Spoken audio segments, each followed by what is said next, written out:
My name is Michael, and I'm 34 years old now.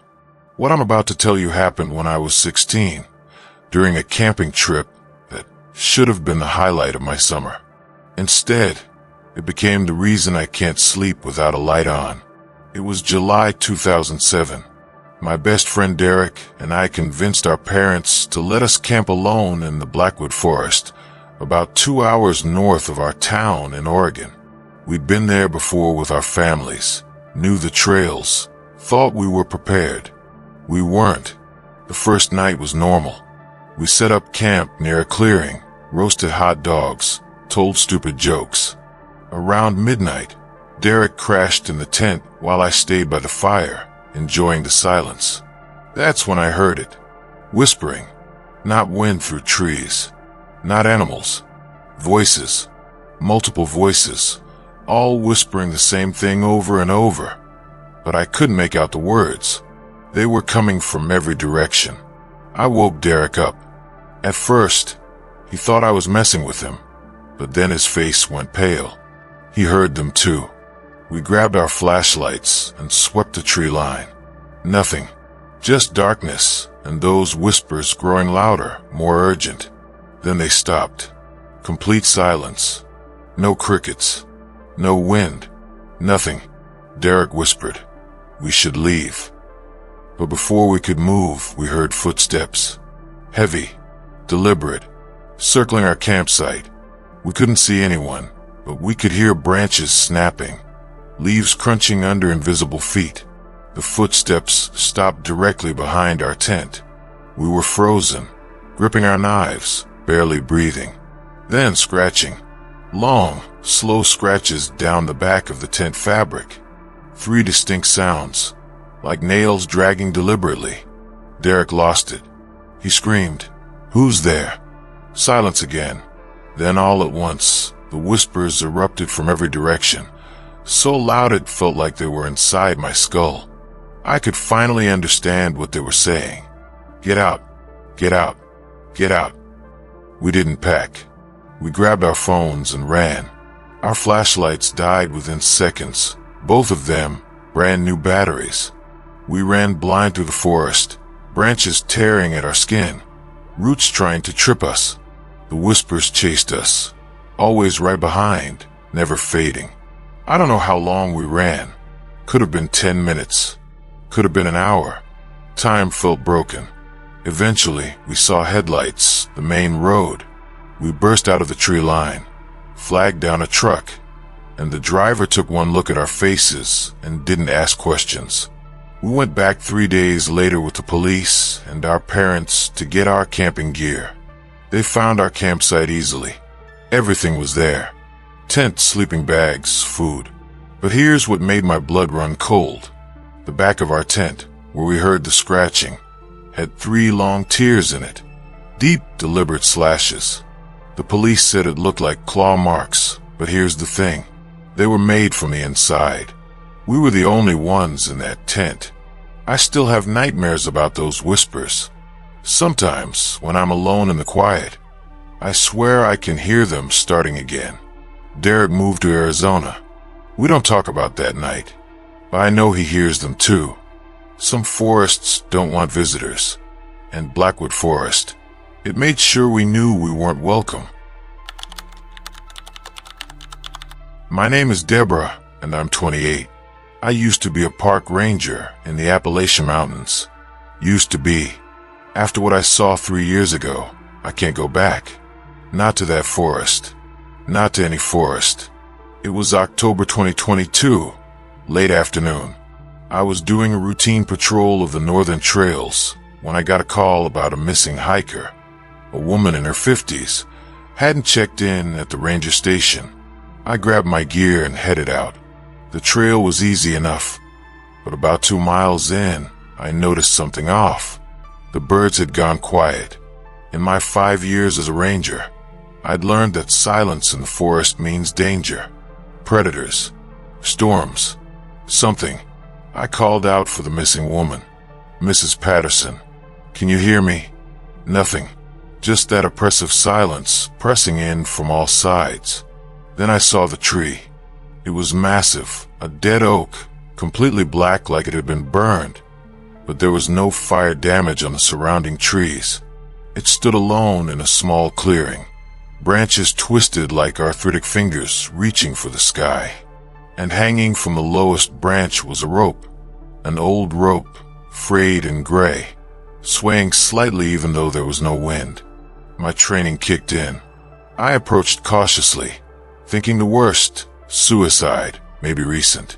But as I got closer, I saw there was nothing attached to it, just a noose, dangling about 6 feet off the ground. I was photographing it for my report when I heard crying, soft, feminine, coming from behind the tree. I rushed around it, and there was Mrs. Patterson, curled up against the trunk, hands over her ears, rocking back and forth. "Mrs. Patterson, I'm Ranger Brooks. I'm here to help." "Don't touch the rope," she whispered, not looking at me. "Don't touch it, don't touch it, don't touch it." "I won't, it's okay. Let's get you out of here." "They'll make you touch it," she said, and finally looked at me. Her eyes were bloodshot, tears streaming down her face. They made me watch. All of them. Swinging. Swinging. They want me to be next. I radioed for backup, but all I got was static. I tried my cell phone. No signal. I helped Mrs. Patterson to her feet, and that's when I saw them. Figures. Dozens of them, standing between the trees in a perfect circle around the clearing. They were translucent, flickering like old film footage. Men, women, children, all with ropes around their necks, all staring at us. Mrs. Patterson started screaming. The figures started moving toward us, slowly, in unison. Their mouths were open like they were screaming too, but no sound came out. Just that horrible silence. I grabbed Mrs. Patterson and ran. The figures didn't chase us. They didn't have to. The forest itself seemed to twist around us, paths changing, the same landmarks appearing over and over. We were trapped in a loop, always ending back at that clearing, that tree, that rope. I don't know how we finally got out. One moment we were back at the clearing for the 4th time, and the next we were on the main trail, stumbling toward the ranger station. My supervisor found us at sunset. Mrs. Patterson was hospitalized for severe trauma. She never spoke again. I went back the next day with 3 other rangers to document the scene. We found the clearing. We found the tree. But there was no rope. What we did find, buried in the park's historical records, was this. Between 1870 and 1923, that spot was used for vigilante hangings. 47 people were executed there, many of them innocent. The tree was cut down in 1924, but dead things don't always stay dead in those woods. I quit 2 weeks later. Sometimes I still see them in my dreams. All those figures waiting in the trees, ropes around their necks, waiting for the next person to touch that rope, to join them.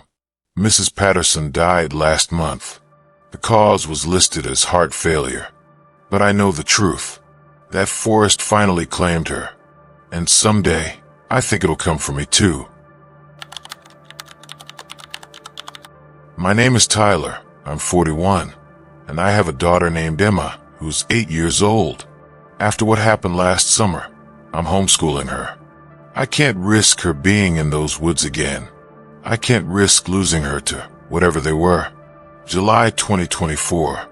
We rented a cabin in the Adirondacks for 2 weeks. Me, my wife Rachel, and Emma. It was supposed to be a break from the city, a chance to unplug. The cabin was perfect, secluded, surrounded by pine forest, with a small creek running behind it. Emma loved immediately. She'd spend hours outside, playing by the creek, building fairy houses. We thought it was adorable. We were such idiots. About 4 days in, Emma started talking about her new friends. At first, we assumed she meant animals, squirrels, birds, whatever. But then she got specific. "Thomas showed me how to skip stones today," she said at dinner. "And Rebecca taught me a singing game." Rachel and I exchanged glances. "Honey, there are no other children here," I said gently. Emma looked at me like I was stupid. "Yes, there are, Daddy. In the forest. They play there every day." We figured imaginary friends were normal at her age. But Emma started disappearing for longer periods. We called her for lunch, and she wouldn't come back for hours. When we asked where she'd been, she'd say, "Playing the game with Thomas and Rebecca and Michael and Ruth." The names kept growing. Soon there were 8 of them, then 12. Rachel started getting worried. "Tyler, she's acting strange. She zones out at dinner. She barely talks to us anymore." She was right. Emma had become distant, distracted, and she'd started humming this tune, the same melody, over and over, this eerie little song in a minor key. One night, I woke up at 3 a.m. Emma's bed was empty. I panicked, grabbed a flashlight, and ran outside. I found her standing at the edge of the tree line in her pajamas, bare feet in the dirt, staring into the darkness. "Emma," I grabbed her shoulders. She didn't react. Her eyes were open but vacant. Then I heard it. Singing. Children's voices coming from deep in the forest, singing the same melody Emma had been humming. But the words made my skin crawl. "Come and play, come and stay, never leave, never stray, join our game, say our name, forever here, we're all the same." Emma started walking toward the voices. I had to physically carry her back to the cabin, and even then, she fought me, screaming. "They're waiting for me. I promised I'd come. I promised." We left the next morning, cutting our trip short. Emma cried the entire 3-hour drive home, begging us to go back, saying her friends would be sad, would be angry. When we got home, I did research on the property. What I found made me physically ill. In 1952, a group of local children, 13 of them, went missing in those woods over the course of a single summer. They were never found. Search parties combed every inch of that forest. Nothing. The case went cold. But there were reports, years later, from other families who'd rented that cabin. Children who'd spoken about friends in the forest. Children who'd disappeared for hours. One child in 1978 vanished entirely. Her parents found her 3 days later, curled up at the base of a tree, unresponsive. She never spoke again. Emma seemed to recover after a few weeks. She stopped mentioning the friends, stopped humming that song. We thought we'd dodged a bullet. Then, 2 months ago, I was doing laundry and found something in Emma's jeans pocket. A small, folded piece of birch bark. On it, written in what looked like charcoal, were words in a child's handwriting. Emma promised to come back. Emma promised to play forever. We're waiting. We're still waiting. And underneath, 13 names: Thomas, Rebecca, Michael, Ruth, and 9 others. The 13 missing children from 1952. Emma's been having nightmares lately. She wakes up screaming about promises, about how they're angry she broke her word. Last week, I caught her trying to sneak out in the middle of the night. When I asked where she was going, she looked at me with these hollow eyes and said, "Back to the forest, Daddy. I have to finish the game. We're moving across the country, far from those woods." I see the way Emma stares out the window sometimes, humming that melody, and I know, deep down, that no matter how far we run, those children will find her. Promises made in that forest can't be broken. My name is James, and I'm a wildlife photographer. I've spent 15 years in some of the most remote forests in North America, capturing images of bears, wolves, mountain lions. I've never been afraid of what I might encounter, until I met the thing in the fog. October 2023, Olympic National Forest, Washington. I was there to photograph Roosevelt elk during mating season. I'd found the perfect spot, a valley where fog rolled in thick every morning, creating these otherworldly scenes. I set up my equipment before dawn, waiting for the light. That's when the fog came in. But this wasn't normal fog. It was dense, thick as smoke, and it came fast, rolling down the mountainside like something alive. Within minutes, I couldn't see 10 feet in any direction. I'd been in fog before, but this was different.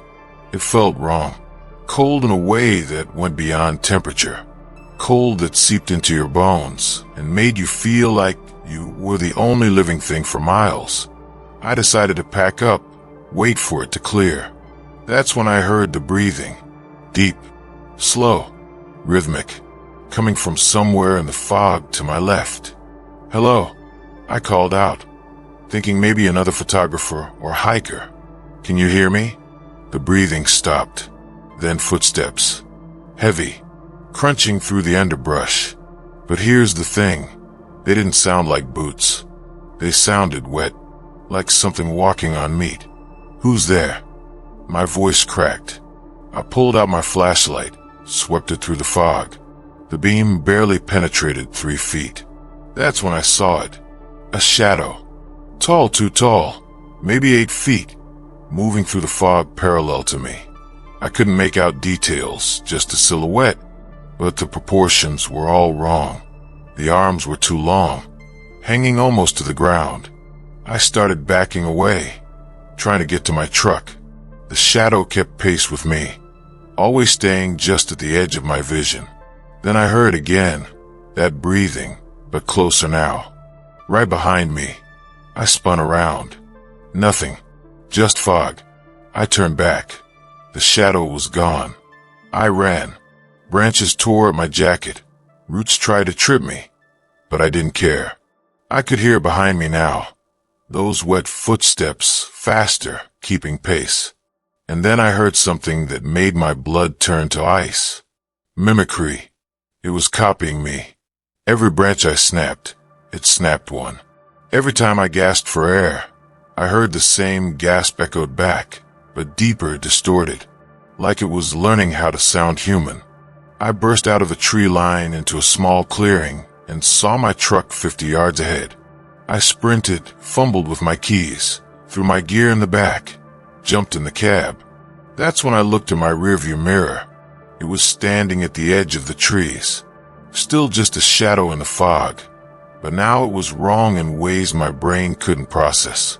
Too many joints in the arms, the head tilted at an angle that would snap a human neck, and the eyes, 2 points of light, not reflecting my headlights, glowing from within, yellow, hungry. I floored it. Didn't stop driving until I was 200 miles away. I told myself it was fear, adrenaline, my imagination. I'm a rational person. But when I got home and reviewed my camera's memory card, I found something I hadn't taken. Automatic motion sensor shots. They triggered while I was packing up. The camera had captured 47 images in the span of 3 minutes. And in every single one, getting progressively closer to the camera, was that shadow. I could see details in the later shots. The arms weren't arms. They were too segmented, too flexible. The head was elongated, the mouth too wide.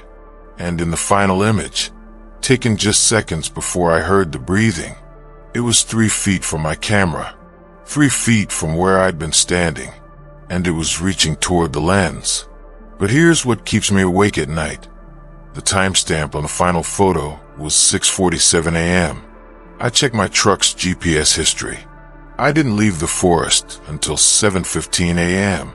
I was in those woods, packing my gear, completely oblivious, for almost 30 minutes after that thing was standing right behind me. I haven't been back to Olympic National Forest. Hell, I haven't been back to any forest. I sold all my equipment last month. Sometimes, on foggy mornings, I hear that breathing outside my apartment window. I live on the 4th floor. I think it followed me home. I think it's still learning. Last week, I heard someone knock on my door at 3 a.m. When I looked through the peephole, no one was there, but I heard my own voice, muffled, coming from the hallway. "Hello?" Can you hear me? Perfect mimicry. My exact tone from that morning in the fog. I didn't open the door. I'm never opening that door. My name is Rebecca. I'm 29, and I used to be a search and rescue volunteer. I say used to be, because after what happened 18 months ago, I can't do it anymore. I can't go into the woods knowing that place exists. The silence zone. That's what we call it now. February 2024, Gifford Pinchot National Forest. A teenager had gone missing during a winter hiking trip. His name was Connor Mills, 17, experienced hiker. His phone's last GPS ping was in a remote section of the forest we rarely got calls from. I was part of a 6-person team sent to find him. We split into pairs. I was with my partner, David, who'd been doing SAR for 20 years. If anyone could find this kid, it was him. We'd been hiking for about 3 hours when David stopped abruptly. "You hear that?" he asked. "Hear what?" "Exactly. Listen." I did. And then I realized what was wrong. There was no sound.